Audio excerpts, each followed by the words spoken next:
জীবনে 9টা মেয়েকে বাড়ি থেকে পালিয়ে নিয়ে এসে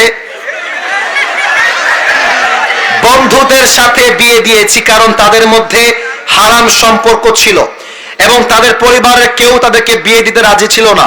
মেয়েগুলোর অন্য জায়গায় বিয়ে দিচ্ছিল, এই জন্য পালিয়ে নিয়ে এসে বন্ধুদের সাথে বিয়ে দিয়েছি। এতে কি আমি পাপ করে ফেলেছি? এটা আমার না। আচ্ছা, রাগ করবা না, এটা আপনাদেরকে কে দিয়েছে? যুবকরা দিয়েছে এটা? আচ্ছা, যুবকরা দিয়েছে। মহান ব্যক্তি মনে হয় এখানে উপস্থিত রয়েছে। আমি তাকে বলবো, যাকে পছন্দ তাকেই আমাদেরকে বিয়ে করতে হবে যুবক ভাই। তবে খেয়াল করবা, কার মেয়ে নিয়ে আসছো সাবধানে নিয়ে আসবা।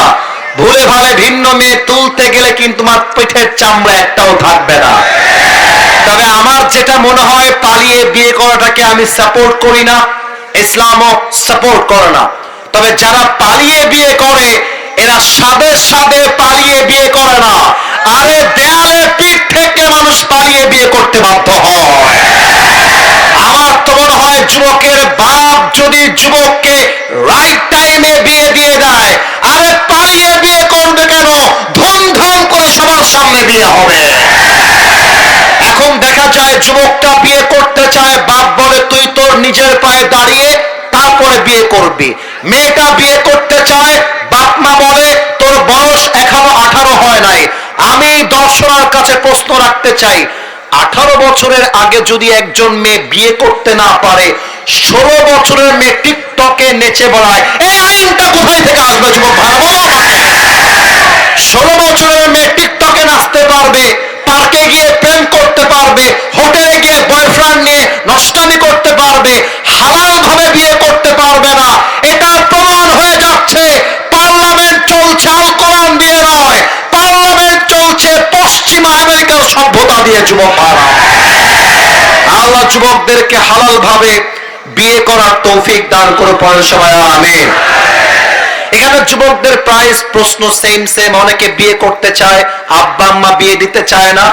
আমার কথা, লাস্ট কথা বলে দোয়া করে দিব, একটু সবাই 2 হাত তোলেন, সবাই কেউ যেন বাদ না যায়। সবাই একটা কাশি দেন। আমি যা যা বলতে বলবো সবাইকে তাই বলতে হবে, হাত নামানো যাবে না। বলেন সবাই আওয়াজ দিয়ে একবার, আল্লাহ। না, আওয়াজটা কমে গেছে, আল্লাহ। এবার দিল থেকে বলেন, ও আমার আল্লাহ, আমি তোমার। এই কাউসার, গাড়িটা এই পাশে নিয়ে আসো, এই পাশে রোড আছে কিন্তু, এটা রোড।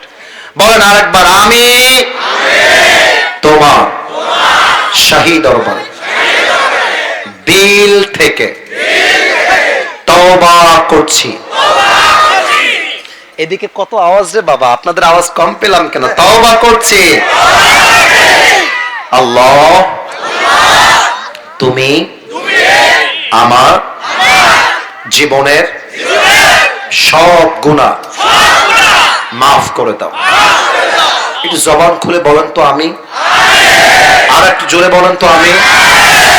2 নাম্বার ওয়াদা, বলেন আল্লাহ, ও আমার আল্লাহ, আমি তোমাকে ওয়াদা দিলাম। না, এটা আসতে হলে আমি দোয়ার দিকে যাব না। বলেন ওয়াদা দিলাম, আজ থেকে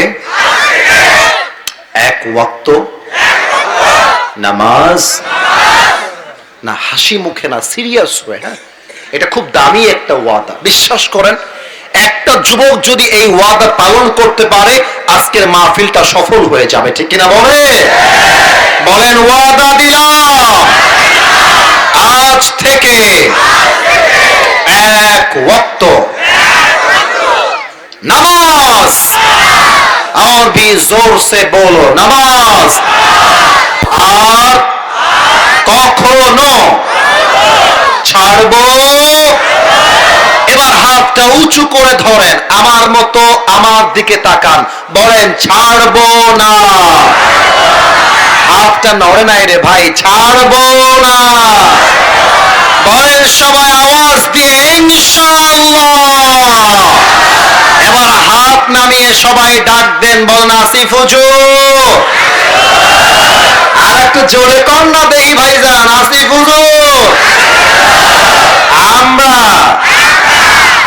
রে ওয়াদা দিলাম দোয়া না করে। সাউন্ড কমে গেছে তোমাদের, আর একবার দোয়া না করে আমরা কেউ উঠে যাব না। নে এটা খুলনার দিকে বলে, এদিকে বলে নাকি? এদিকেও বলে? তাহলে আরেকবার জোরে কম দিই, ভাই যাবো না রে, জোরে সরে বলে ইনশাআল্লাহ। এবার যদি দোয়ার মধ্যে কেউ সেলফি তুলতে, আমার জীবনটা ভাই কাহিল। এই যে আমার হাত এখনো আব্বাজান এখনো রক্ত জমে আছে, এখানে কাটা এখানে কাটা। ছেলে পেলে কি করে দেখেন, আমাকে ধাক্কা দিয়ে মাটিতে শোয়ায় দেয়, আমি শুয়ে থাকি, ওই শালা শুয়ে থেকেই সেলফি তোলে।